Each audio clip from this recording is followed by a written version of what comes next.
আমাৰ আজিৰ টপিক হৈছে battle of Buxar. Battle of Buxar কেতিয়া হৈছিলে? 22 অক্টোবৰ 1764 হৈছিলে।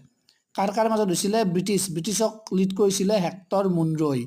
ব্ৰিটিছ ভাৰ্চেছ জইণ্ট আৰ্মি আছিলে। কোন আছিলে জইণ্ট আৰ্মিত? মীৰ কাছিম আছিলে, শ্বাহ আলম দ্বিতীয় আছিলে, লগতে চুজা-উদ দৌলা আছিলে।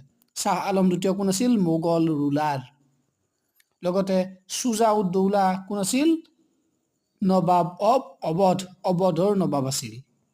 So British versus joint army of Mir Qasim, Shah Alam দ্বিতীয় and Suja-ud Dowla।